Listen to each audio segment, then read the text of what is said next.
dédé àsìkò yìí ẹ̀yin èèyàn wa ẹ tún káàbọ̀ sórí àkọ́tún ètò àjọrò ní ìkànnì Àwa-Ara-Wa TV. Ẹ kúkú ti mọ̀ gẹ́gẹ́ bí ìṣe wa pé àwa la máa ń lọ láti ojúlé dójúlé láti mọ ibi tí ọbẹ̀ ti gbé dùn. Ní ti àsìkò yìí a tún ti dé sí àkàtà olóṣèlú àgbà, ọ̀kan lára àwọn tó jẹ́ pé tá bá ń sọ̀rọ̀ nípa ọ̀mọ̀wé amòfin, tí a bá ṣe wá ń sọ̀rọ̀ nípa ọ̀tọ̀kùlúùlú àtẹni tó mọ nǹkan tó ń lọ láwùjọ tó sì ti jáde tó ríta dáadáa, ọ̀dọ̀ tó ń gbà wá lálejò ibẹ̀ la wà lónìí. Sekinat Adégòkè Yusuf lórúkọ ti tèmi. Gẹ́gẹ́ bẹ́ẹ̀ ti ṣe mọ̀ bí ìṣe wa pé tá a bá ti débẹ̀ báyìí àwa máa ń túṣu ọ̀rọ̀ ọ̀hún désàlẹ̀ kòkó ni àti ti dé fún ti sáà yìí. Ẹ ṣé púpọ̀ tẹ́ ẹ̀ darapọ̀ mọ́ wa lórí YouTube ni, lórí Twitter ni, lórí Instagram àti lórí Facebook page wa pátápátá. A dúpẹ́ lọ́wọ́ yín o. Ní ti sáà yìí gẹ́gẹ́ bí mo ti ṣe ń bá bọ̀ pé àkàtà olóṣèlú àgbà, àgbòjì olóṣèlú náà ń gbà wá lálejò fún ti àsìkò yìí. Ẹ kú dédé àsìkò yìí sà, ẹ bá mi dárúkọ yín fún àwọn aráalé tó ń wò wá. Ẹ kúrò lẹ́yà o. Amofin Wakil Oyeleru Oyedemi ní orúkọ mi. Ẹ bá tiẹ̀ ní ká béèrè lọ́wọ́ yín wípé ẹ bẹ̀rẹ̀ pẹ̀pẹ̀ gẹ́gẹ́ bí ọmọdé o, ẹ lọ sí àwọn iléèwé, nígbà tẹ́ kàwé tán ẹ tún lọ ṣe àwọn iṣẹ́ kọ̀ọ̀kan. Àwọn bó lẹ ti ṣiṣẹ́ rí, àwọn iléèwé wo lẹ lọ? Ẹ jẹ́ á mọ̀ káwọn aráalé náà sì lè mọ̀ nípa rẹ̀. Bá a ti bí ni náà nù, ọmọ bíbí ilé baálẹ̀ Akétàn lọ́yọ̀ọ́, òun ni mí. Akétàn Methodist ni mo ti ka ìwé alákọ̀ọ́bẹ̀rẹ̀ lọ́yọ̀ọ́. Mo ka ìwé gíga high school, mo kà yẹn ní Doba Grammar School lọ́yọ̀ọ́ náà. Kó tó di pé mo lọ sí Ọbáfẹ́mi Awólọ́wọ̀ University láti lọ kẹ́kọ̀ọ́ nípa ìmọ̀ òfin. Mo tún kẹ́kọ̀ọ́ síwájú sí ní University of Kansas. Ibẹ̀ ni mo ti gba Juris Doctor.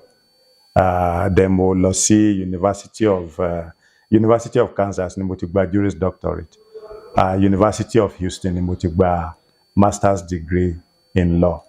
So ẹ̀kọ́ nípa ìmọ̀ òfin náà ni gbogbo nǹkan tí mo kọ́ nípa. Tó bá jẹ́ pé nípa iṣẹ́ ṣíṣe, mo ṣiṣẹ́ pẹ̀lú Fred Agbaje & Co. Ọ́fíìsì wa nígbà yẹn 10 Owe Street ló wà ní Yaba lẹ́kọ̀ọ́. Ibẹ̀ ni mo ti ṣiṣẹ́ láti March 1999 tó fi di September 2001 tí mo bọ́dì sókè òkun. Ìgbà tí mo dókè òkun, mo ṣiṣẹ́ pẹ̀lú iléeṣẹ́ amòfin O.J. Lawal and Associates fọ́dún díẹ̀. Lẹ́yìn ìgbà tí mo ṣiṣẹ́ bí prosecutor fún State of Kansas fọ́dún díẹ̀. Ìgbà tí mo kúrò ní O.J. Lawal and Associates, lèmi náà dá iléeṣẹ́ amòfin tèmi náà sílẹ̀, Oyedemi and Associates PC, tó di pé èmi náà ń ṣiṣẹ́ òfin tèmi aládàáni, tèmi náà ń gba àwọn èèyàn ṣiṣẹ́ tí wọ́n ń ṣiṣẹ́ ní abẹ́ mi. Nílẹ̀ òkèèrè sà. Bẹ́ẹ̀ni. Wọ́n ní nǹkan tó mú yín wọnú òṣèlú. Gbogbo wa ni a máa ń gbọ́ pé ọ̀rọ̀ òṣèlú ẹ̀gbin pọ̀ ń bẹ, oríṣiríṣi ẹ̀gbin ìpèníjà ló máa ń wà ń bẹ. Ẹ̀yin tẹ̀dẹ̀ jẹ́ ọ̀mọ̀wé tí ẹ ti ríta tójú yín ti rí oríṣiríṣi káàkiri orílẹ̀-èdè àgbáyé, kí ló wá lè ta yín ìdíkọ́ tẹ́ fi wá wò pé ẹ̀yin náà fẹ́ ṣòṣèlú, òṣèlú tán máa ń sọ pé nǹkan ẹ̀gbin. Ṣé rí bá àti ibi nínú? Lára àwọn nǹkan tèmi pàápàá rò pé wọn ò ní bá wọn dágbálé, ó ní ọ̀rọ̀ òṣèlú. Ṣùgbọ́n nígbà tó dásìkò kan, mo ní àjọrò kan pẹ̀lú àwọn kan tí wọ́n jẹ́ àgbàlagbà nínú ìlú tí wọ́n ń bá mi sọ̀rọ̀ pé a nílò oru yín báyìí. Tọ́lọ́run sọ pé kẹ́ ẹ lẹ́yìn ijó àánú, tẹ́ ẹ níṣẹ́ lọ́wọ́, tẹ́ ẹ ń ran àwọn èèyàn lọ́wọ́ láti wá dá ọ̀rọ̀ òṣèlú wa, láti wá fa ìlú yìí náà sókè. Lẹ́yìn èmi àtọmọ mi kan ń sọ̀rọ̀ kan ní 2016, níbẹ̀rẹ̀ 2016, lórí ọ̀rọ̀ bí dọ́là ṣe jẹ́ 250 tí náírà ṣe jẹ́ 250 sí $1 ńgbà yẹn, tó wá ń béèrè pé ǹjẹ́ nǹkan kan wà tèmi pàápàá lè ṣe tó fi jẹ́ pé gbogbo ẹ̀ tó dorí kodò tí yàtọ̀ fi bá. Nígbà tá a jọ sọ̀rọ̀ yẹn fún ọ̀pọ̀lọpọ̀ ọgbà ni mo fi ń rò pé nígbà tí irú ọmọ kékeré tó bá fi ń sọ̀rọ̀ báyìí, àjẹpá tí kò ti tó fèmí náà láti sọ pé òun ó ṣègbìyànjú. Àkókò kàwé níwọ̀nba, àti gbàyàn ṣiṣẹ́, wọ́n gbà wá ṣiṣẹ́, àwa náà ti gbàyàn. La fi wá wò pé n tó jọ̀rọ̀ Nàìjíríà ò rí bẹ́ẹ̀ náà ni pé àwọn tọ́lọ̀ ń bùn lọ́pọlọ díẹ̀, àwọn tó ń jọ lọ́pọlọ pípé tí wọ́n lójú àánú tí wọ́n lè ṣe dáadáa pẹ̀lú ìlú. Ọ̀pọ̀lọpọ̀ ló ta kété ṣètò òṣèlú Nàìjíríà. Wàá rò pé bí ìgbà téèyàn dá wèrè dókú yẹ́ ẹ̀ ni. tó bá lóun fẹ́ sùn jẹ kò sí nǹkan kan téèyàn ó ṣe. So tá a bá sì ń wò pé tó bá di ọdún tí ń bọ̀ ni, tó bá di ọdún 5 sísìn ni, téèyàn ò bá gbìyànjú kó fi jó dára ń gbé ìwé, ó yẹ ká mọ̀ pásíkò kan ń bọ̀ tó jẹ́ pé tá a bá tiẹ̀ gbọ́lù wa ní lè jó. Mo fi wò pé àsìkò ti tó kémi náà ò gbìyànjú. Ṣé ẹ̀rẹ̀ wà lára òṣèlú lóòótọ́? Ẹ̀rẹ̀ wà ń bẹ, pàápàá jùlọ òṣèlú Nàìjíríà. Ara tó fà tẹ́rẹ̀ fi pọ̀ ń bẹ òun náà ni pé òṣì ń bá àwọn èèyàn fínra. Tó bá sì ti di pé ebi ń pààyàn, nígbà tó bá lò ní jóúnjẹ ọ̀tá rẹ̀, tọ́rẹ̀ ọba gbélé nǹkan kí ló fẹ́ ṣe ló fà tó fi di kọ́rọ̀ òṣèlú Nàìjíríà rí bẹ́ẹ̀. Wọ́n á yan àwọn èèyàn sípò, tí wọ́n bá débẹ̀ tán wọn ò ní rántí kálukú mọ́. Ó ní gbogbo àwọn tí wọ́n yàn sípò kálukú ń lùlù bámúbámú ni mo yó. Ebi sì ń paráàlú, ìlú dorí kodò. Mo wá wò pé wọn bá téèyàn bá lè ṣe, Nàìjíríà ti bàjẹ́ jìnnà, ṣùgbọ́n kéèyàn náà ò gbìyànjú, kéèyàn ò tiẹ̀ gbìyànjú kó sọ ẹ̀jẹ̀ jẹ, kó jù ẹ̀sẹ̀ lájànàkú, kéèyàn náà ò ṣáájú ajé. Pé wọn bá tá a bá lè ṣe tá a fi lè ti sójú ọ̀nà padà níbi táwa bá ṣe dé, àwọn mìíràn ọba tí wọ́n tó máa tẹ̀síwájú.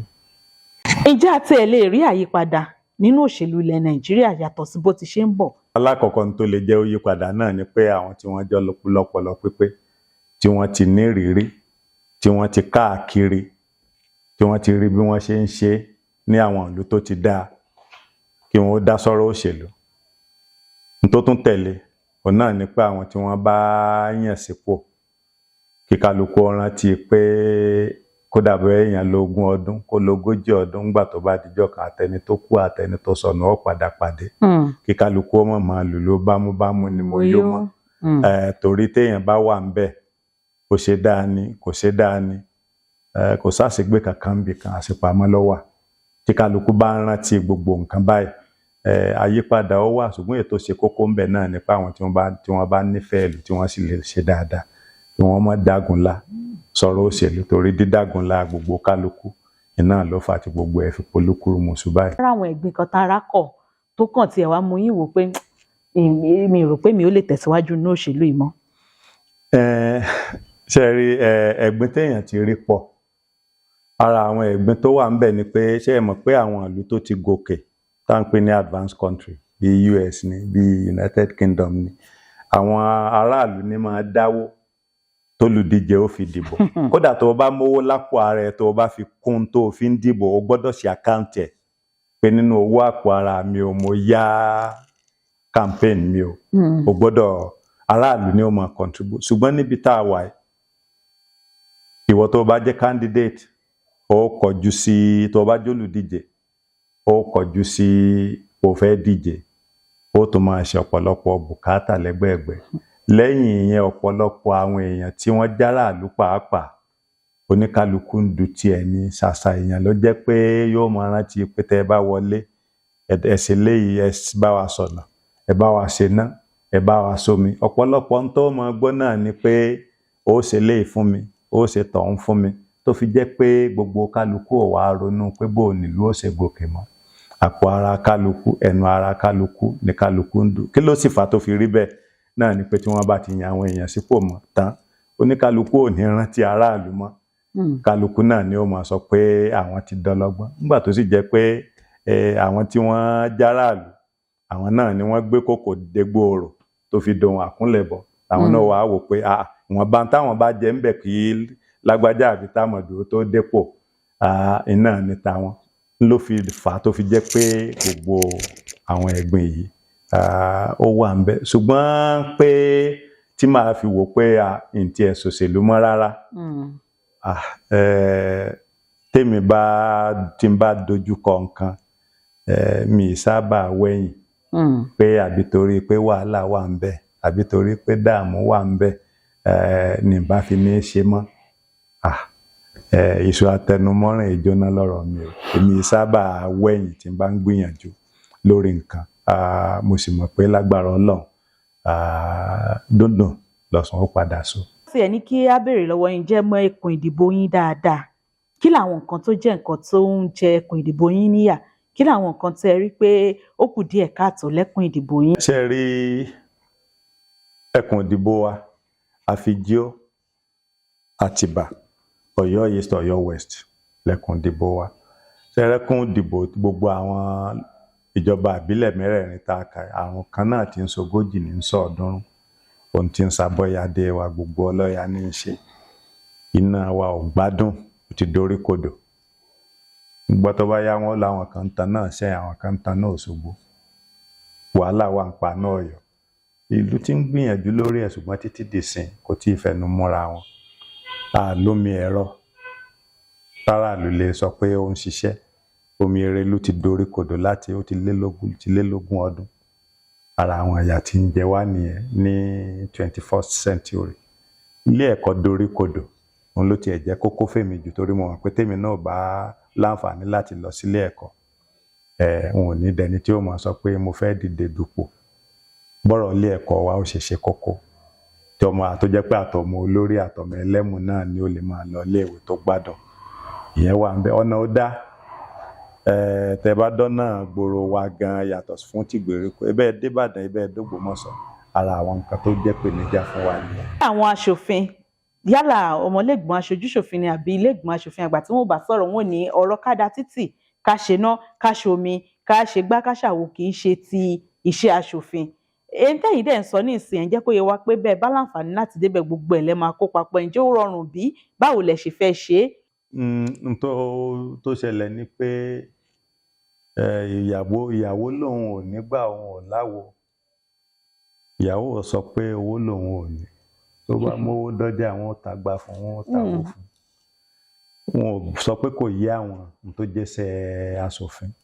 Iṣẹ́ kan gbòógì láṣòfin lọ ṣe ń bẹ̀ bó ṣe ṣòfin lórí àwọn òfin tí ó jẹ́ pé àti tẹrú àtọmọ yóò jàǹfààní. Èyí tó sì kejì executive oversight ni wọ́n ń pè. Ìyẹn lẹ́ẹ̀fi máa béèrè lọ́wọ́ àwọn tí wọ́n jẹ́ executive pé owó tó jówó Nàìjíríà bó lẹ́sẹ̀ ń ná ń bo làwọn àǹfààní ń lọ bó ni ẹ̀ náwó sí. Ìyẹn ni wọ́n ń pè ní ara executive oversight. Ó ní ọ̀rọ̀ pé a mú infrastructure wá lò inú ẹ̀ ló wà nínú pass empowerment fáwọn èèyàn inú ẹ̀ ló wà nípa apá béèrè pé bó lọ́nà títì ìjọba tó lọ láti Ìbàdàn dÉkòó bó ló ṣe lọ geere tó fi jẹ́ pé ètò wá látọ̀yọ́ síbàdàn tí ò lójútùú. Ṣé bọ́nà ní títí Ọ̀yọ́ síbàdàn gbọ́dọ̀ ẹni torí ẹ̀ bá pé tó bá gbàbẹ̀ kọjá tọ̀yọ́ síbàdàn nìkan ló sì fẹ́ rí bẹ́ẹ̀ ní gbogbo àdúgbò tá a wà. Téèyàn wá sọ pé èèyàn jẹ́ aṣòfin kó sọ pé kì í ṣe ara ṣe òun owó wa ni wọ́n ná láti ṣe. Aṣòfin torí ẹ̀ bá pé gbọ́dọ̀ lè béèrè pé bó ni tiwa ṣe jẹ́ tí ọ̀nà wa fi rí báyìí. Ọ̀rọ̀ ń pa ná tẹ́ bá wo òfin Nàìjíríà kì í ṣe iṣẹ́ ìjọba ìpínlẹ̀ iṣẹ́ ìjọba òkè ni àtàtàn náà ni àtàlò náà ni àtàfà àwọn èèyàn síbẹ̀ tí wọ́n máa ṣiṣẹ́ kì í ṣe jẹ́ iṣẹ́ ìjọba ìsìn tẹ́ bá ní kíjọba ìpínlẹ̀ kí wọ́n wá ṣe kíákíá làwọn aṣòfin tẹ̀ ń wí yóò máa sọ pé iṣẹ́ ìjọba òkè ni. Lára ẹ̀ náà ni pé ẹ béèrè pé bó ni iná ṣe ń tàn ní Sókótó tó ń tàn ní Kánò tó ń tàn ní Kàdúná tí náà ti wá ọ̀tán èló lẹ ná sí tibẹ̀ èló lẹ ná sí tọ̀yọ́ tọ́rọ̀ wa fi dorí kodò báyìí. Gbogbo àwọn nǹkan yẹn ẹni tó bá jásòfin gbọ́dọ̀ lè béèrè tí wọ́n wá ń ṣe ẹ̀ka pé báyìí lápínwó ẹni tó bá jásòfin torí ẹ̀ bá pé ó gbọ́dọ̀ lè máa sọ fún wọn. Ìṣó àtẹnumọ́ràn náà ni ìjóná pé ìyà omi ń jẹ àwọn èèyàn mi ìyà iná ń jẹ àwọn èèyàn mi bó lẹ́ẹ̀ṣẹ̀ pín ìyà ọ̀nà ń jẹ àwọn èèyàn mi bó lẹ́ẹ̀ṣẹ̀ pín tí ó ṣe kàn mí. Ṣùgbọ́n ọ̀pọ̀lọpọ̀ bí mo ṣe sọ lẹ́ẹ̀kan pé ìyàwó ọ̀sán tóun ò ní àwọn Yorùbá wọn ò ní kò sí àní òmú wá ìkà èèyàn ló lè pe ní láhùn ibi tó yé wọn mọ òun náà ni wọ́n lè ṣe mọ èèyàn ò gbọ́dọ̀ bú wọn torí ẹ̀ ló fi jẹ́ pé àwọn èèyàn tí wọ́n bá mọ̀ nípa òfin tí wọ́n bá mọ̀ nípa béèyàn ṣe é ṣèlú ló yẹ kó wà ńbẹ̀. Bí ẹ bá ṣe ń sọ pé ẹ máa béèrè fún pínre láre owó tí wọ́n yà sọ́tọ̀ àtàwọn nǹkan tí ó yẹ kó dé ẹkùn ìdìbò yín àbí ní ìpínlẹ̀ yín wọ́n máa ní ẹni tí ò bá lọ lẹ́ẹ̀mejì ẹ̀mẹ́ta kò lè láǹfààní àti sọ̀rọ̀ ẹnu ẹ̀ ò lè tọ̀rọ̀ nílé ìgbìmọ̀ aṣòfin pàápàá tó tẹ̀ tó wá jẹ́ inú ẹgbẹ́ òṣèlú accord lẹ́yìn tó ti ń lọ ǹjẹ́ yóò rọrùn bí báwo lẹ ṣe fẹ́ ṣe báwo ló ṣe máa rọrùn fún yín. Ṣe rí téèyàn bá ń sọ pé ó dìgbà tóun bá lo sáà méjì lo sáà mẹ́ta kóun ó tó ṣe dáadáa fún ìlú irọ́ ní jẹ́ bẹ́ẹ̀. Téèyàn bá fẹ́ ṣòfin wọn ò ní béèrè lọ́wọ́ ẹ pé sáà mélòó ló ti lò tọpọlọ ẹ bá pé ìwọ ló gbé àbá kalẹ̀, ìwọ ló gbófin kalẹ̀ tí gbogbo àwọn tó kù tí wọ́n máa tì ọ́ lẹ́yìn lórí ẹ̀. Wọn ò ní béèrè lọ́wọ́ ẹ̀ kó tó lè sọ àbádòfin tí gbogbo àtẹrú àtọmọ tí wọ́n fi jàǹfààní ẹ̀. Tó bá fẹ́ béèrè nǹkan fún ìlú ẹ̀, wọn ò ní béèrè lọ́wọ́ ẹ̀ pé sáà mélòó ló ti lò. Àti rí àwọn tó jẹ́ pé sáà Olúṣọlá Afọlábí sáà ẹyọ kan náà tó lò ló mú Federal College of Education Special wá sọ́yọ́, kò sẹ́ méjì, ẹyọ kan náà ni. Bàbá wa kan wà ní ẹkùn Ògolúwa Sùúrùlérè tí wọ́n ti ṣe senator fún Ọ̀yọ́ Central Senatorial District. Kan náà ni wọ́n wà nípò senator nínú ẹgbẹ́ tó sì jẹ́ pé kì í ṣe ẹgbẹ́ náà tó ẹgbẹ́ tó wà níjọba. Ẹgbẹ́ ACN ni senator Ayọ̀ Adéṣeun wà ńgbà náà. Kan náà tí wọ́n dé senate ni wọ́n dẹ̀ ṣe ribiribi méje yàyà mẹ́fà fún ìlú wọn. Èyí tó tún tẹ̀lé lára àwọn nǹkan tí ó yẹ ká máa kíyèsí ni pé wọ́n ti fẹ́ sọ̀lú wa di ìlú afọ́jú tó jẹ́ pé olójú kan máa sọ pé òun lòun ń jọba, tó jẹ́ pé ẹni tó bá ṣe bíìlì ẹyọ kan yóò máa sọ pé àrà mẹ́rìírí ni fọ́yọ̀. Láàrin ọdún 8 bíìlì ẹyọ kan, láàrin ọdún kan Fẹ́mi Gbàjàbíàmílà ṣe bíìlì bíi 20 àbí 16 ọdún ẹyọ kan. Wọ́n máa ní sáà kì í ṣe sáà àkọ́kọ́ Fẹ́mi Gbàjàbíàmílà nù, kì í ṣe sáà kejì. Èèyàn ò nídìí sáà kó tó lè gbé òfin kalẹ̀. Ebi ńgbà tó bá gbé kalẹ̀ gbogbo àwọn tó kù wọ́n fẹ́ wọ́n kọ̀, wọ́n ó sọ pé àwọn tẹ̀lé àbáwọn takò. Tó bá gbófin kalẹ̀ oníkálukú ó máa sọ tiẹ̀ náà ni pé òfin pé bí ayé ó ṣe rọrùn fáwọn èèyàn tí yóò bá mú wọn tí wọ́n bá fi sọ pé àwọn takò. Nígbà tí olóńgìní bá lóhun ó gbọ́dọ̀ àgùntàn, gbogbo ilé ní ó tají. Ntẹ́mi máa ń sọ òun náà ni pé téèyàn bá ń lo pé ẹ̀yin lè ṣe léyìí torí pé n tí ì lọ lẹ́ẹ̀mẹ́ta, mi lè ṣe léyìí torí pé mi tí ì lọ lẹ́ẹ̀mẹ́rin. Ntẹ́mi ó máa sọ ni pé ẹ má bú wọn, kò sí àní òmù wá ìka èèyàn ló lè pe ni láhùn, ibi tọ́pọlọ wọn gbé mọ́. Òun náà ni wọ́n ti ṣe mọ́ nígbà téèyàn bá wà nílé ìgbìmọ̀ aṣòfin lọ́dún 8.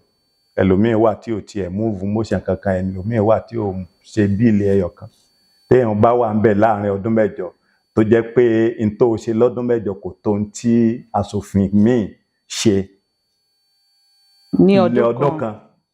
Ẹ̀rí pé ó yẹ kójú ọmọ gbà àyàn tì. Torí ẹ̀ náà la fi ń sọ fáwọn èèyàn wa pé ohun tó jọun ló yẹ ká fi wé ohun bí èpo ẹ̀pà ṣe jọ pọ̀ sí ẹ̀ lérí. Èèyàn tó bá mọ̀ nípa òfin ẹ̀jẹ̀ aràn wọn lọ ọ̀bẹ ọdún ẹ̀ẹ̀kan ṣoṣo náà ni lẹ́tọ́lú Olúṣọlá Afọlábí lọ síbẹ̀ tó fi mú Federal College of Education wá fún wa, kò sẹ́ méjì. So táwọn èèyàn wa bá ń sọ pé àwọn gbọ́dọ̀ lo ẹ̀mẹ́ta, àwọn gbọ́dọ̀ lo ẹ̀mẹ́rin kí àwọn tó ṣe dáadáa fún ìlú ẹ̀ sọ fún wọn pé ìwọ tó ọlọ́pàá màálù òògùn wa jẹ nígbà tó pàdé ẹ̀ ń jẹ́ òní ìjọ rántí ẹnì kankan. Agbára àwọn ò gbé jù bẹ́ẹ̀ lọ ni, kódà bí ẹ bá ju abẹ̀bẹ̀ sókè ń gba ẹgbẹ̀rúndínlógún. Ibi pẹlẹbẹ náà ni ó máa fi lélẹ̀. Safe. Ǹjẹ́ àwọn tó jẹ́ aṣáájú tí wọ́n ti lọ ṣojú látẹ̀kùn ìdìbò yín, ǹjẹ́ wọ́n ti mú nǹkan kan wá tó jẹ́ nǹkan gbòógì, tó jẹ́ nǹkan ìwúrí àbí nǹkan ìdàgbàsókè lẹ́kùn ìdìbò yìí? N tí mo lè sọ nípa ẹ̀ ni pé tá a bá ní wọn ò gbìyànjú rárá, bí ìgbà téèyàn kàn ń fi ẹnu tẹ́ńbẹ́lú gbogbo nǹkan ni. N tá a lè sọ náà ni pé ibi tágbára wọn mọ̀ ni wọ́n ṣe. Ìkan wà tó ti ṣe ọdún 8 nílé ìgbìmọ̀ aṣòfin lábẹ́ PDP. Ètò wà ń bẹ́ ń sìn ọdún 9 tiẹ̀ náà tó ń lò ní ipò rep tó náà fi máa padà lọ lẹ́nì. Kó tó dépò rep ọdún 8 tó ń lò lọ, ó ti ṣe chairman local government l'Atiba fún bí ọdún 12. Ó ti lò bí 20 ọdún níjọba. Pé kí làwọn nǹkan tí wọ́n ṣe tó jẹ́ ohun ìwúrí, ọ̀nà tẹ́ lè gbà mọ̀ bóyá wọ́n ṣe nǹkan tó jẹ́ ohun ìwúrí ni pé ńgbà tẹ́ bá gbé wọn, tẹ́ bá wọ̀n wọ́n pẹ̀lú àwọn míì náà tí wọ́n ń lọ látàwọn ìlú míì, kí làwọn nǹkan ìwúrí tí wọ́n ṣe. Ẹ rí i pé Ọ̀yọ́ ò gbé wọn. Ọ̀yọ́ ò gbé wọn tá a bá fi wọ́n wé àwọn ìlú míì tí wọ́n wà ń bẹ̀. A ní Fẹ́mi Gbàjàbíàmílà bíìlì 16 lódidi ọdún kan. Ìyẹn ò dá títì ṣíṣe lẹ́kọ̀ọ́ tó mú wá bọ̀. Kì í sì ṣe pé bóyá torí pé ó ti pẹ́ ń bẹ̀ ni. Tẹ́ bá wo Ìṣẹ́yìn, Honorable Shina Pella ó ṣe tí wọ́n ń pè ní empowerment ní bí ọjọ́ mélòó sílẹ̀ níbí n tó ṣe ní ọjọ́ ẹyọ kan ó kọjá n táwọn tí wọ́n wù lọ lọ́dọ̀ wa ń bí ó lè tọ́nà lọ́nà 10 ilé ìgbìmọ̀ asòfin kan náà ni wọ́n sì jọ wà iye owó kan náà ni wọ́n jọ ń gbà bákan náà ni federal government ṣe ń allocate tí wọ́n á lọ lò fáwọn aráàlú láti fi níbo ni tọ̀yọ́ wọlé sí. Ara àwọn tí wọ́n sọ pé àwọn gbìyànjú àwọn ṣe nǹkan kan ṣùgbọ́n ara àbéèrè tẹ́ ẹ̀ máa béèrè ni pé ẹni ẹ ṣe mini stadium ọdún mélòó lẹ fi ṣe 2008 ni wọ́n lọ clear ojúde Àrẹ̀mọ 2022 wọ́n ṣe parí ẹ̀. Nígbà tí àwọn èèyàn sọ̀rọ̀ ń gbà yẹn ṣe ó ṣàti ẹ̀jẹ̀ ṣíṣe.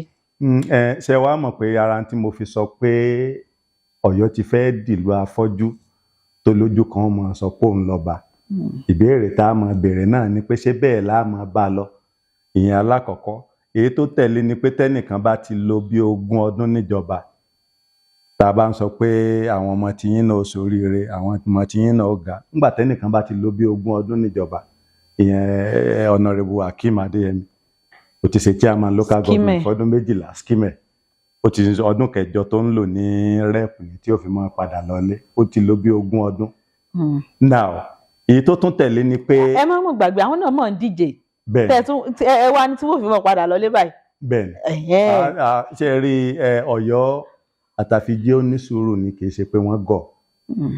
Ara nǹkan tó sì máa ń dùn mẹ́mi ni pé nínú agbègbè tó mọ̀ bòódì ni Afijio Atiba Ọ̀yọ́ West Ọ̀yọ́ East Federal Constituency wà àti níbò kan tá a dì tó jẹ́ pé House of Assembly 3 tí wọ́n wá láti agbègbè Ọ̀yọ́ ẹgbẹ́ 3 ni wọ́n ti wá. Ó yé Ọ̀yọ́ bí wọ́n ṣe ń dìbò tọ́yọ́ bá ń wòyìn báyìí bí ẹni pé àwọn ò rí wọn mọ̀ tí wọ́n ń ṣe. Wọ́n tó bùn wá ti mọ̀ pé eléyìí ó ti lò bí 20 ọdún bẹ́ẹ̀ ó ti tásìkò láti máa lọlé. Lẹ́yìn ìyẹn tíjọba bá fún wa ní nǹkan tó jówó ìjọba bí 127 million mini stadium 10 way ni wọ́n fi ṣe fún bí ọdún 14. Nígbà tí wọ́n ó ṣe wọ́n sì lọ kọ orúkọ wọn síbẹ̀ courtesy of ẹni tó bá kàwé díẹ̀ yóò mọ̀ pé tó bá kọ courtesy. Ṣe lè bá wa tún courtesy yẹn sí Yorùbá sà pé. Pé ẹni tó ní kinní àfi bí ìgbà téèyàn bóyàn ní nǹkan. Tó sì jẹ́ pé ìjọba àpapọ̀ ló gbé kalẹ̀. So ṣe mọ̀ pé ẹni tí ò yé ó lè mọ̀ yé ẹni tó gbìyànjú ẹni tó ṣe yẹn ó yẹ pé n tó ń sọ ni pé owó àpò ara òun lòun ná tó bá jẹ́ pé ibi táwọn èèyàn ti máa béèrè ni kódà kò sẹ́ni tí ó láyà tí ó ṣerú ẹ̀.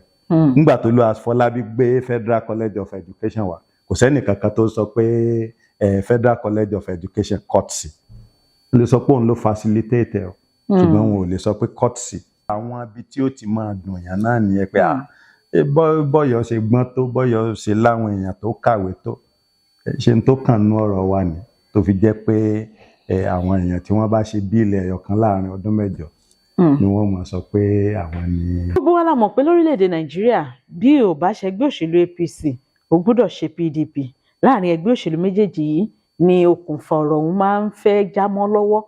Báwo lẹgbẹ́ òṣèlú Accord ṣe gbajúgbajà sí? Ǹjẹ́ ó ti ṣetán láti gbé yín débùté ògo eléyìí tẹ̀ ń lérò gbà rẹ̀? Ẹ ṣeun bá a ti bí nínú ṣe rí ẹni tó bá fi ojú àkọọdù tàná tó bá fi wo tòní bí ìgbà tí èèyàn fojú àná wò kú ni téèyàn bá sì fojú àná wò kú tó ṣe kó ṣẹlẹ̀ náà ni pé kẹ́bọra ó bọ́ ń tàn lásọ tó ṣe bí òwe fún ẹ̀yin àgbàlagbà. Ṣe rí ara àwọn ìyàtọ̀ tó wà ń bẹ̀ ó ní pé tẹ́ bá wo bá a ṣe dénú ẹgbẹ́ Accord gbogbo ìlú náà ló mọ̀ pé rẹ̀jẹ̀ lakọ̀. Ẹlẹ́ẹ̀kejì gbogbo àwa tí Accord tì síwájú pé ká jólùdíje bẹ̀rẹ̀ látòrí ẹni tó jólùdíje gọ́vnà wa Chief Abdulwaheed Adébáyọ̀ Adélabú gbogbo wa ti níṣẹ́ lọ́wọ́ wọ́n ti gbà wá síṣẹ́ ọ̀pọ̀lọpọ̀ wa náà ti gbà yàn fún àpẹẹrẹ wòrú Chief Abdulwaheed Adébáyọ̀ Adélabú first class ló ní nífẹ̀ẹ́ ní accounting níbi tí wọ́n ti búyàn ní máàkì ọ̀fẹ́ ó ti ṣe chairman oríṣiríṣi bank kó tó di pé wọ́n fún ní ó di deputy governor Central Bank of Nigeria níbi tí wọ́n ti ń tẹ owó Nàìjíríà ọdún 10 léèyàn fi lòpọ̀ ọ̀hún, ọdún 4 ló lò ń bẹ̀ tó fi sọ pé mo ṣetán mo fẹ́ lọ sìnlú mi tó fi fìwé kọ́. Ṣé rí ẹ téèyàn bá gbìyànjú tó bá ṣe irú nǹkan bẹ́ẹ̀ yẹn ó ṣetán láti sìnlú ni. N tó tún tẹ̀lé ni pé irú Báyọ̀ Adélábù, Chief Báyọ̀ Adélábù, èèyàn tó lé lẹ́gbẹ̀rún 3 ló nìkan ń gbà ṣiṣẹ́ tí sì ń sanwó oṣù fún wọn. Tẹ́ ẹ bá fi wé àwọn míì tí wọ́n jọ ń díje fúnpò gómìnà lẹ́yìn pẹ́lòmíì ṣòṣèlú kò sí nǹkan kan míì tó lè tọ́ka sí pé òun gbélé ayé ṣe. Bẹ́ẹ̀ sì làwa tá a jẹ́ àtẹ̀lé rẹ̀ náà a ti kàwé àníṣẹ́ lọ́wọ́ wọn gbà wá ṣiṣẹ́ àwa náà gbàyàn. Lẹ́yìn yẹn even àkọọ́dù ti tàná kò tí ì pé bí oṣù 3-4 tó dé lábẹ́ bàbá wa Chief Rashidi Ládọjà. Bí House of Assembly bíi 6 ni wọ́n ní rep bóyá bíi 4 nígbà náà lọ́hùn. Ṣùgbọ́n àkọọ́dù ti tàsìkò ó tún wá gbọ́rẹ̀ gẹ̀jìgẹ̀ jù bẹ́ẹ̀ lọ. Mo sọ̀rọ̀ ń pa àwa tá a jólùdíje pé Ọlọ́run sọ pé kó jẹ́ pé àwa tá a ti kàwé, tá a ti kọ́ṣẹ́, tá a ti níṣẹ́ lọ́wọ́ tí wọ́n gbà wá ṣiṣẹ́ táwa náà gbàyàn. Ẹgbẹ́ àkọọ́dù yẹn ó tún wá ní àgbékalẹ̀ àwọn nǹkan tá a fẹ́ ṣe gẹ́gẹ́ bí Chief Báyọ̀ Adélábù bó ṣe máa ń sọ ọ̀rọ̀ nípa ètò ààbò ó jẹ́ alákọ̀ọ́kọ́. Tẹ́ ẹ bá sì wò ètò ààbò tó wà lábẹ́ ìjọba gọ́vnà Isiaka Jùmọ̀bí kọ́lọ́hún ṣàforíjìn fún. Chief Waheed Adélábù òun ló ń ṣàkóso ẹ̀ ńgbà náà tí ètò ààbò tó fi wà fún wa. Ó túmọ̀ sí pé ó jẹ́ni tó mọ̀ nípa ẹ̀ nípa pé a gbàyàn ṣiṣẹ́ ẹni tí wọ́n ti gbà ṣiṣẹ́ tó náà ti gbàyàn ni. Ó mìíràn pé n tó túmọ̀ sí náà ni pé àwọn èèyàn tí wọ́n bá nílò iṣẹ́ tí àkọọ́dù bá déjọba a lè ṣe. Ohun tó jọ mọ́ ètò nípa iṣẹ́ oko Chief Waheed Adélábù pàápàá lóko tó gba àwọn èèyàn sí tí wọ́n ń ṣiṣẹ́ ń bẹ̀ tó jẹ́ pé láti ibi ibẹ̀ àwọn àgbẹ̀ ó jàǹfààní toró náà jágbẹ̀ tó sì ń dáko. Ohun tó jọ mọ́ ojú ọ̀nà wa ẹ rí i pé ńgbà tó ṣe interview kan tó sọ̀rọ̀ pé àwọn títì tí wọ́n ṣe kéré ọjọ́ kejì àfi bí ìgbà tí àáfàá sọ̀rọ̀ tó jòkú ni ọlọ́lọ́run ṣe rí òun ara àwọn títì kan tí wọ́n ṣe lodò bá gbé lọ gbogbo aráàlú bá ń sọ pé Waheed Adélábù ó mọ̀ sọ̀rọ̀ yìí lánàá àṣẹ bẹ́ẹ̀ ló ṣe rí. Ẹgbẹ́ tí a ṣẹ̀ṣẹ̀ gbé wá ni tọ́lọ́run sì ní kó rú gọ́gọ́ tó jẹ́ pé àwọn olóòótọ́ wà ń bẹ̀. Bó tiẹ̀ ti jẹ́ pé àwọn tó wà ń bẹ̀ tí wọ́n ń ṣe tẹ́lẹ̀tẹ́lẹ̀ ńgbà tó jẹ́ pé àsúfèé àgbàdo kò já mọ ìyàtọ̀ láàrin olè àtolóko. Ṣùgbọ́n àwọn èèyàn ṣetán láti gbé wa yẹ̀wò wọ́n tún fẹ́ gbé wa yẹ̀wò láti jẹ́ pé àwọn ó tiẹ̀ dá wa náà wò kí wọ́n wò dáadáa tá a ṣe fún lù.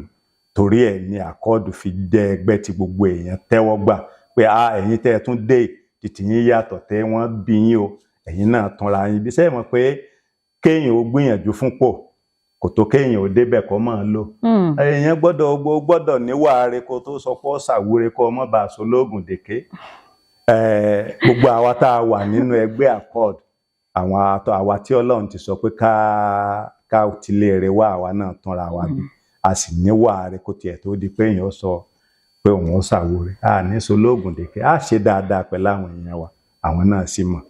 Gẹ́gẹ́ bí ẹ̀yin ṣe mẹ́nubà pé bàbá ní ká sọ̀rọ̀ nípa jàgbà kò sí nǹkan tí ń jẹ́ jàgbà ní Yorùbá ju pé olè ló ń jẹ́ jàgbà lọ. Bẹ́ẹ̀ làwọn tó jẹ́ ọmọ ẹgbẹ́ òṣèlú àkọọ́dù gangan ti ń fẹ̀sùn kan ẹ̀yin progressive ní ẹ̀yin mandate ní oríṣiríṣi APC tí ẹ kóra pọ̀ láti lọ sínú ẹgbẹ́ òṣèlú àkọọ́dù báyìí pé ẹ̀yin náà ti wá jẹ́ ẹgbẹ́ òṣèlú àkọọ́dù gbà máwọn tó ní lọ́wọ́. Ṣe rí nípa àwọn awuyewuye ó lè wà lórí ọ̀rọ̀ àkọọ́dù ṣe mọ̀ pé bí orí bá ṣe tóbi mọ́ bẹ́ẹ̀ náà lẹ̀fọ́rí náà ṣe máa tóbi mọ́. Ó yẹ kó yé wa pé àwọn àtẹnu ńgbà míì èdè àìyedè máa wà ṣùgbọ́n bá a ṣe ń bá bọ̀ nínú ẹgbẹ́ àkọọ́dù gbogbo eléyìí láti gbáradì fún pé àwọn kan wà tó jẹ́ pé bí ẹgbẹ́ yẹn ṣe ń gbọ́ rẹ̀gẹ̀jìgẹ̀ sí wọ́n lè wò pé ipa tó yẹ káwọn ò kó àwọn ò rí kó ń bẹ̀.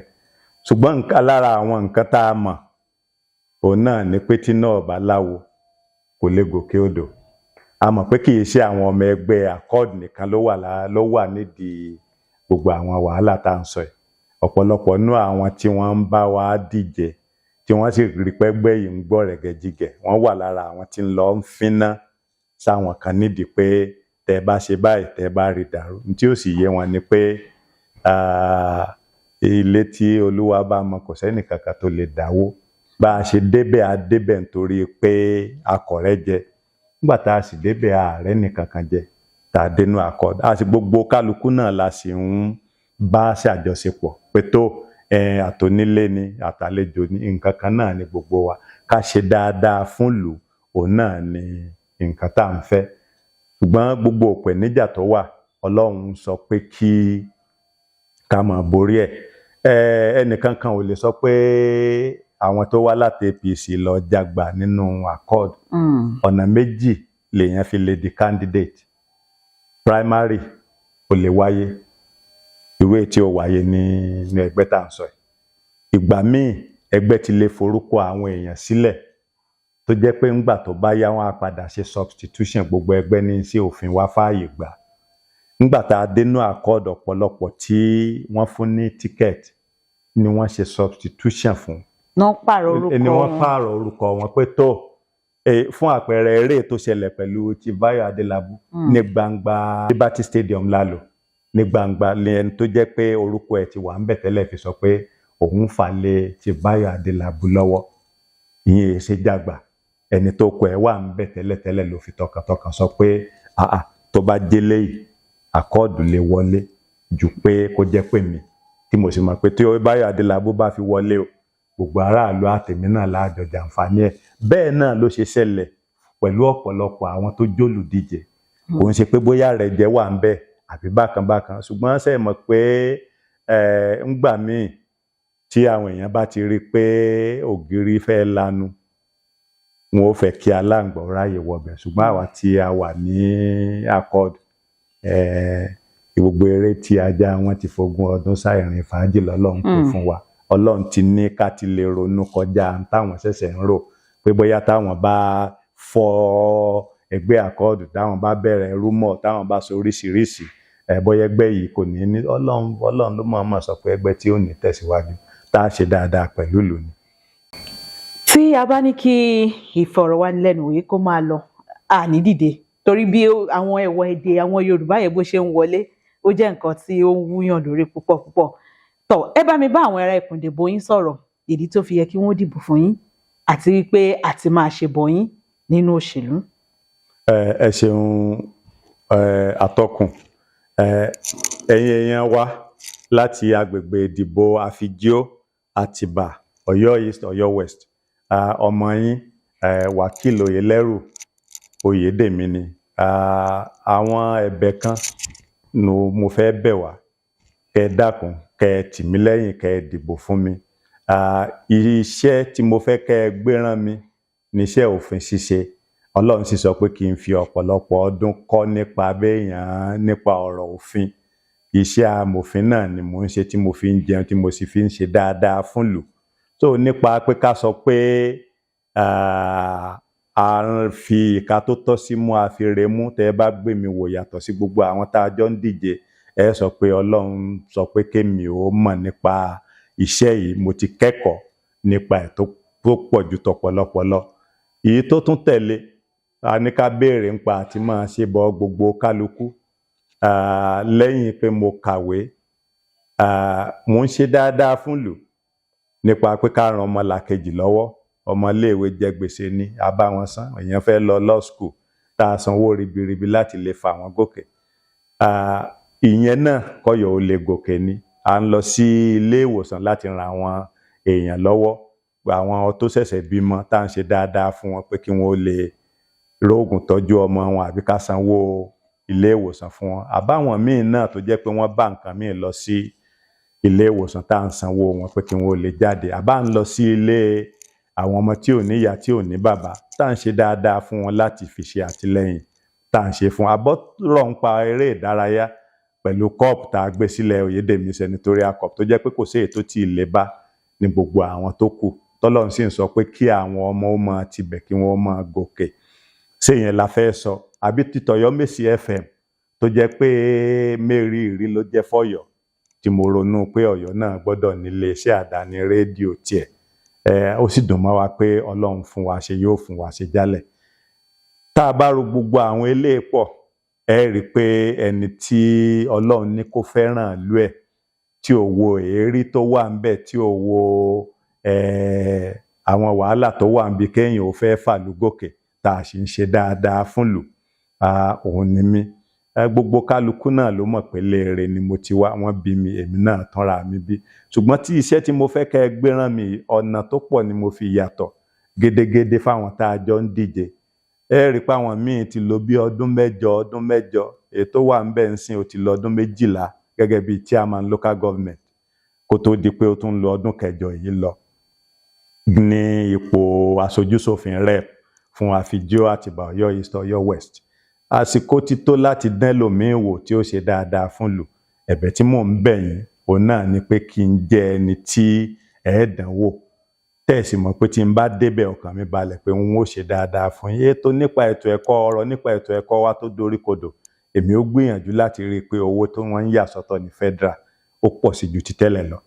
Ọ̀rọ̀ nípa àrónilágbára lówó tí ó tó owó tí ó lè ṣàǹfààní fáwọn èèyàn, èmi ó rí i pé mo ṣe. Ńgbà tí n tí ì sòòṣà mo kúkú ń sòòṣà, owó àpò ara mi mo ti fi ń ṣèrànlọ́wọ́ fáwọn èèyàn tó jowó ribiribi. Tí n bá débẹ̀ tágbára àjọba bá tún wà, àwọn aráàlú wọn ó tún jàǹfààní wa. Àwọn nǹkan tó jẹ́ nǹkan láti ìjọba orílẹ̀-èdè tí ó jàǹfààní aráàlú, pàápàá jùlọ ètò iṣẹ́ tí wọ́n bá pín kàn wá, èmi ò ní tà, èmi ò rí i pé mo mú délé. Lẹ́yìn ìyẹn àwọn ọmọ wa tí wọ́n ń wáṣẹ́, èmi ó tún gbìyànjú láti rí i pé mo wáṣẹ́ fún wọn ní gbogbo àwọn ibi táàyè ẹ̀ tó bá ti yọ, tó fi jẹ́ pé àwọn èèyàn wa tí wọ́n dọlọ́kadà nítorí àìríṣẹ́, gbogbo kálukú wọn á lè ṣàǹfààní fún wọn. Ohun tó tún tẹ̀lé, alọ́pọ̀lọpọ̀ èèyàn tí wọ́n kọ́ṣẹ́ tí wọn ò nírin iṣẹ́ àti bí wọ́n ó ṣe máa ṣiṣẹ́ wọn. Mo fi èèyàn wa tí wọ́n ń ṣiṣẹ́ ọwọ́, wọn ó kópa gbòógì nínú ìjọba tèmi bá débẹ̀ nípa àrónilágbára. Èmi náà mọ̀ nípa iṣẹ́ ọwọ́, wọn ó sì lè ṣe dáadáa fáwọn èèyàn wa. Ohun tó tún tẹ̀lé òun náà ni pé tó bá jẹ́ pé ọdẹ lọ̀yọ́, Ọ̀yọ́ là bá máa pè ní ọdẹ ọlọ́ta kan tí ò gbọdọ̀ yínyìn kuyìn. Ìbò 2023 náà ni ó jẹ́ àǹfààní tó ṣe gbòógì tọ́yọ́ òní láti sọ pé ṣá fẹ́ wà lójú kan náà ni àbá fẹ́ tẹ̀síwájú. Nípa yíyan èèyàn bíi tèmi sípò, òun náà ni a fi lè ní tẹ̀síwájú, torí gbogbo àwọn tẹ́ ẹ ti lò tẹ́lẹ̀tẹ́lẹ̀ ẹ ti ibi tí agbára wọn mọ̀ wọ́n ti ṣe, ká sì lè ní tẹ̀síwájú. Ẹ dákun, ẹ gbìyànjú kẹ́ ẹ lò wá. Ọdẹ ọlọ́ta kan lọ̀yọ́ tí ò gbọdọ̀ yínyìn kuyìn. Ìbò 2023 ẹ dákun ẹ jẹ́ á lò dáadáa. Mo sì mọ̀ pé tẹ́ ẹ bá tì mí lẹ́yìn tí n bá débẹ̀, àtolórí àtẹlẹ́mù náà ni ó jàǹfààní ẹ̀. Ẹgbẹ́ wa accord ni àtàǹpà kò sí lámì ẹ̀. Tó bá dásìkò tá a dìbò, àwa láàjẹ́ number 1 lórí ballot paper yín. Ẹ dákun ẹ tì wá lẹ́yìn láti débẹ̀. Gbogbo wa náà ni a sì jàǹfààní ẹ̀. Gbogbo ọmọ kálukú náà ni ó ṣoríire. Gbogbo ọmọ kálukú náà ni ó dórí àpèsìn. Lẹ́ẹ̀kan sí Wakil Oyeleru Oyedemi, Amofin Wakil Oyeleru Oyedemi lórúkọ mi. Ẹ ṣeun, mo dúpẹ́ púpọ̀ lọ́wọ́ yín. Ẹ ṣeun púpọ̀ tí a kàn sí yín, tí ẹ gbà wá lálejò. A lérò pé bàbá tó kàn sí yín láwọn ìgbà míì, ẹ ṣetán láti gbà wá lálejò. Ẹ ṣeun, atọ́kùn, mo dúpẹ́ púpọ̀ lọ́wọ́ yín. Ẹ fún àsìkò tẹ́ fi sílẹ̀ láti wá bá mi ṣe ìfọ̀rọ̀wérọ̀. Iwájú ni ọ̀pá ẹ̀bì tí máa ré sí, iwájú ni ẹ máa lọ. Kò ní sú yín, kò ní rẹ̀ yín. Ìta gbangba là abẹ́wẹ́ ajílékegé. Tẹ́ bá tún pè mí, pọ̀rọ̀ tún wà, lágbára Ọlọ́run ó jẹ́ yín. Ẹ̀yin ará ilé, àníri jù báyìí lọ. Ó dàbí pé mo gbọ́dọ̀ mú ìwé àti báírò wá kí n wá dìídì jókòó bóyá fún wákàtí 2 ni o lórí àwọn ẹ̀wà èdè, àwọn Yorùbá, àwọn òwe. Mo gbé fún yín sà. Yorùbá mi tó. Tí o tó kan náà la fẹ́ nú ẹ̀ láti fẹ́. Yorùbá mi èbó làwa ń sọ. Bẹ́ẹ̀ náà ni. Tọ́wọ́ àníri jù báyìí lọ fún ti sáà yìí lórí ètò àjọrò níkànnì Àwarawa TV. Lágbára Ọlọ́run, bó bá ti ṣe ń lọ, á tún máa fi tó ẹ̀yin èèyàn wa létí. Ẹ kúkú ti mọ̀ pé àwa la máa ń tojúlé dójúlé láti mọ bí ọbẹ̀ gbédùn.